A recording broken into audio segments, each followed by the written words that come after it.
Last video में बच्चों एक वर्क मैंने आप लोगों को दिया था, मैंने आपको डाईहाइब्रिड क्रॉस पढ़ाया था और डाईहाइब्रिड क्रॉस में मैंने आप लोगों को 4 कंडीशंस बताई थी कि जब हमने डाईहाइब्रिड क्रॉस में 2 कैरेक्टरिस्टिक फीचर्स को लेके क्रॉस कराया है तो F1 जनरेशन में डोमिनेंट कैरेक्टर आ रहे हैं और F2 जनरेशन में बच्चों क्या आते हैं, क्या उसमें अपीयर होता है। तो मैंने यहाँ बताया था कि इसमें 4 टाइप ऑफ गैमेट्स का फॉर्मेशन हो रहा है, तो वो चीज़ मैंने आप लोगों को यहाँ पे क्लियर की थी कि वो कैसे होगा।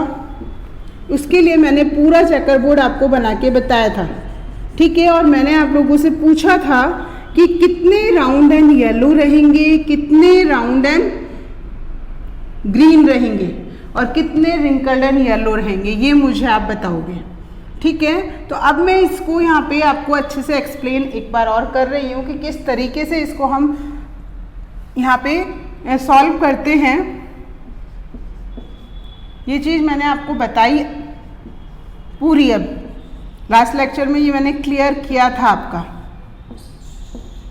कि इसको कैसे मैं यहाँ पे फटाफट बना रही हूँ आपके सामने। फिर भी नहीं हुआ बच्चों जिसको क्लियर, तो वो चीज़ एक बार नोट कर लेना कि ये कैसे हो रहा है, किस तरीके से मैं इसे सॉल्व करने की कोशिश कर रही हूँ। हमेशा ध्यान रखना, पहले कैपिटल को लिखना, फिर स्मॉल को लिखोगे तो आपको ज़्यादा प्रॉब्लम्स आएंगी ही नहीं। और आप पहले क्या करोगे, इसको उठा के लिख दो, फिर इसको उठा के लिख दो, तो आप समझ ही नहीं पाओगे पूरा।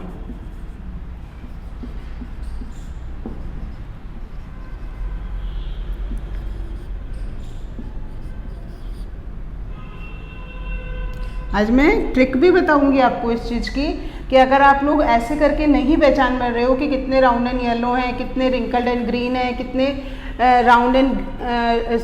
कितने रिंकल्ड एंड येलो हैं और कितने राउंड एंड ग्रीन हैं, तो वो मैं एक ट्रिक से भी आपको समझाऊंगी ताकि आपको क्लियरिटी से समझ में आ जाए बच्चों। मैं नॉर्मली क्लास भी लेती थी बच्चों, तो मैं अपने स्टूडेंट से ये करवाती थी पूरा, और वो बच्चे बहुत अच्छे से पूरा सॉल्व करते थे मेरे सामने, ठीक है। यहाँ तक हमने करा था। मैंने आप लोगों को ये लाइन बोली थी, जहाँ जहाँ आप कैपिटल R कैपिटल Y देखो वहाँ वहाँ आप राउंड एंड येलो लगाओ। तो ये पहला राउंड एंड येलो हो गया, ठीक है। ये वाला again capital R capital Y है, अगेन राउंड एंड येलो। ये capital R capital Y round and yellow. बच्चों लास्ट लेक्चर में आपने देखा कि बहुत छोटा चेकर बोर्ड बना था, वैसा नहीं बनाना बच्चों, जैसे मैंने अभी बिल्कुल बड़ा बनाया है उससे बहुत अच्छे से क्लियर होगा। तो आप भी वैसे ही बनाना कोशिश करके, थोड़ा सा बड़ा बनाओगे तो समझ जाओगे। ये भी राउंड एंड येलो है क्योंकि हमें कैपिटल R कैपिटल Y दिख रहा है।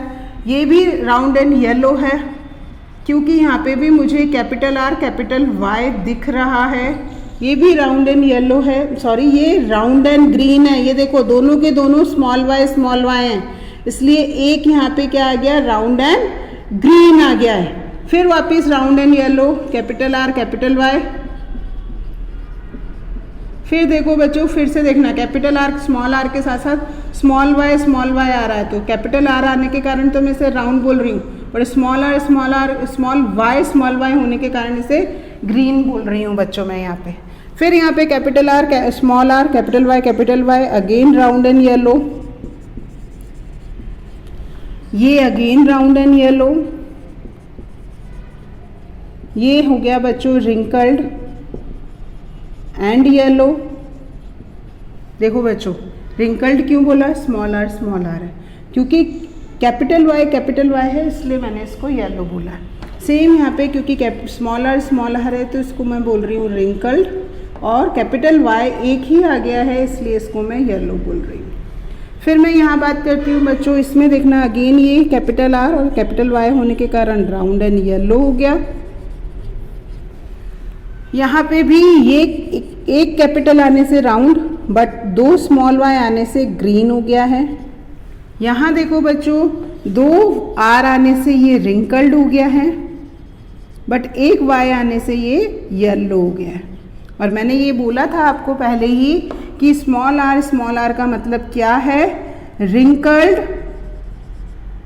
ग्रीन। और मैंने ये लाइन बोली थी कि ये ऑलवेज 1 रहता है, इतना मैंने समझाया आपको, ठीक है। अब यहाँ काउंटिंग करते हैं बच्चों कि राउंड एंड येलो कितने हैं हमारे पास, ठीक है। तो राउंड एंड येलो हमारे पास हैं काउंटिंग करो 1 2 3 4, ऐसे काउंटिंग करना बच्चों। मैंने कहा था ट्रिक बताऊंगी। 1 2 3 4, फिर देखो 5 6 7, फिर क्रॉस में 8 और ये 9, समझ गए? ये लाइन पूरी, ये लाइन पूरी और ये क्रॉस वाली लाइन, ये पूरे राउंड एंड येलो हैं बच्चों। देख लो, अब काउंटिंग कर लो 1 2 3 4 5 6 7 8 9, तो हमारे पास 9 तो राउंड एंड येलो हैं। ये बच्चों मैं बता रही हूँ आपको फिनोटिपिक रेशो।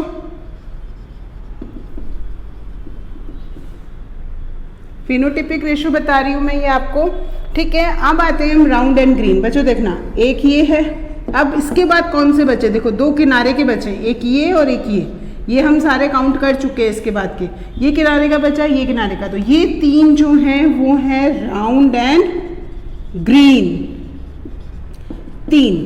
अब आती हूँ बच्चों, मैं बात करती हूँ ये लास्ट के 3, ये देखो यही 3 बचे हुए हैं जो कि क्या है? रिंकल्ड एंड येलो, और एक जो है हमें क्या मिला है? रिंकल्ड एंड ग्रीन मिला है, ठीक है। तो समझ में आई बच्चों बात कि यहाँ पे 9 जो हैं वो राउंड एंड येलो हैं, 3 राउंड एंड ग्रीन है, 3 रिंकल्ड एंड येलो हैं और ओनली 1 रिंकल्ड एंड ग्रीन है, ठीक है। तो ये पूरी टेबल अब आपको क्लियरली समझ में आई होगी कि पहले ये बनी कैसे है, इसमें फिनोटिपिक रेशो हमने कैसे निकाला है। मैंने आप लोगों को बार बार बोला कि कैपिटल R कैपिटल Y, चाहे वो 2 हो चाहे वो 1 हो, तो उसको राउंड ही लिखना है, येलो ही लिखना है। बट 2 बार आपके स्मॉल r या स्मॉल y आ जाता है तो वो कंडीशन आपकी रिंकल्ड और ग्रीन ही रहेगी, उसमें कोई चेंज नहीं आएगा, समझ गए? तो इस तरीके से फिनोटिपिक रेशो तो बच्चों हमने ये निकाल लिया। अब इसी से मुझे जीनोटिपिक रेशो निकालना है। तो 9 का जीनोटिपिक रेशो बच्चों मैं पहले आपको बता ही देती हूँ, फिर मैं आपको आगे से समझाऊंगी। 1:2, 2:2, 2:4। अब आप कहोगे मैम कैसे बोला आपने 1? तो बच्चों एक तो क्लियरली ये है, देखो ये रहा, एक तो क्लियरली ये है। अब दूसरे की बात करती हूँ, देखो बच्चों ये वाला और ये वाला सेम है, ये क्रॉस क्रॉस वाले सेम होंगे। ये क्या है? Capital R capital Y small y, capital R capital Y small y, capital R capital Y small y। फिर थर्ड की बात करती हूँ बच्चों, थर्ड है capital R small r capital Y। ये देखो capital R small r capital Y, capital R small r capital Y। तो ये जो 2 थे ये 2 हो गए आपके ये, और 4 एक से हैं, देखो 1 2 3 4। ये क्या है बच्चों? Capital R small r capital Y small y, ये 4 ये हैं। मेरी बात समझे? एक तो कैपिटल R कैपिटल Y है, दूसरा है capital R capital Y small y, but ये 2 हैं क्वांटिटी में same, capital R small r capital Y, ये अगेन 2 हैं क्वांटिटी में। फिर capital R small r capital Y small y, ये 4 हैं, ठीक है, क्वांटिटी में। तो ये हो गया रेशो 9 का 1:2, 2:2, 2:4। अब बात करती हूँ मैं 3 की, इसमें भी बच्चों क्या रहेगा? 1:2। कैसे रहेगा? ये देखो capital R small y, but second condition है capital R small y small y। ये देखो capital R small y, capital R small y। Third की कंडीशन बच्चों में बात करूँ तो थर्ड की कंडीशन अगेन 1 और 2 रहेगी। Capital R small r capital Y, small r small y capital Y। ये देखो बच्चों capital small r capital Y, small r capital Y small y, small r capital Y small y, ठीक है। तो ये 2 जो हैं आपके इस तरीके से, क्लियर? रिंकल्ड एंड येलो, और एक आपका रिंकल्ड एंड ग्रीन है। तो यदि मैं जीनोटिपिक रेशो की बात करूं बच्चों, फिनोटिपिक आपको क्लियर हो गया, और ये हमेशा से याद भी है बच्चों, 10th में भी था आपके 9:3, 3:1, बट जीनोटिपिक रेशो वहाँ आता नहीं है। वो क्या होगा? 1:2, 2:4। ये हमें क्लियर हो गया इससे। फिर आपको ऐसे लिखना है 1:2, ये हमें क्लियर हुआ बच्चों इससे। फिर आता है आपका अगेन 1:2, ये हमें क्लियर हुआ इससे, और फिर आपका लास्ट बन जाएगा 1 जो है ये वाला। तो जीनोटिपिक रेशो हो जाएगा 1:2, 2:2, 2:4, 9 का, फिर 3 का 1:2, फिर अगेन 3 का 1:2 और 1। तो ये हो गया इस डाईहाइब्रिड क्रॉस के genotypic and phenotypic ratio. Dihybrid cross बच्चों आना चाहिए, क्योंकि round and yellow and wrinkle and green के अलावा भी क्वेश्चन बन के 5 मार्क्स में आते हैं। और बहुत बार बच्चों पूछे गए हैं, केवल राउंड एंड येलो और रिंकल एंड ग्रीन नहीं देते हैं, वो आपको ऐसे भी दे सकते हैं, जैसे पॉड का साइज एंड शेप वाली चीज़ वो भी दे सकते हैं, एक्सियल एंड वॉयलेट कलर का भी दे सकते हैं आपको। तो ये चीज़ ध्यान रखना कि केवल और केवल ये राउंड एंड येलो वाली थ्योरी नहीं पूछेंगे। तो डाईहाइब्रिड क्रॉस हमेशा ध्यान रखना कि 2 करैक्टर को लेके की जाती है। F1 जनरेशन में डोमिनेंट करैक्टर आए, बट यहाँ पे बच्चों एक चीज़ और मैं बताऊंगी कि मोनोहाइब्रिड क्रॉस से मेंडल ने 2 लॉ दिए थे, law of dominance and law of segregation. But जब मैं बात कर रही हूँ डाईहाइब्रिड क्रॉस की, तो डाईहाइब्रिड क्रॉस से उन्होंने जो लॉ दिया, this law is known as law of independent assortment. क्या मतलब होता है बच्चों इंडिपेंडेंट असॉर्टमेंट का? कि during the gamete formation each and every character is independent.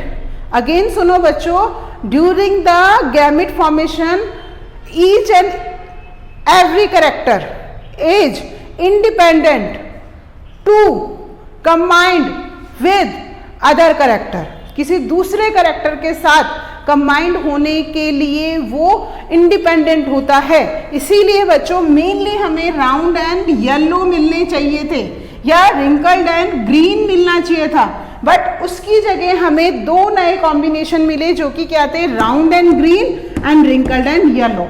ये 2 नए कॉम्बिनेशन हमें यहाँ पे मिले हैं। तो ये चीज ध्यान रखना बच्चों, each and every character are independent to recombine या कंबाइन विद अदर कैरेक्टर। उनके खुद के पास पावर होती है कि वो किसी दूसरे कैरेक्टर के साथ भी कॉम्बिनेशन बना सकते हैं। मेंडल के इस लॉ को बच्चों हम क्या कहते हैं? लॉ ऑफ इंडिपेंडेंट असॉर्टमेंट बोलते हैं। क्लियर? तो यहाँ पे बच्चों हमने मोनोहाइब्रिड क्रॉस पढ़ा, टेस्ट क्रॉस पढ़ा और डाईहाइब्रिड क्रॉस हो गया। अब मैं नेक्स्ट लेक्चर में बच्चों जो मेंडल्स लॉ थे उसके एक्सेप्शंस आपको पढ़ाऊंगी।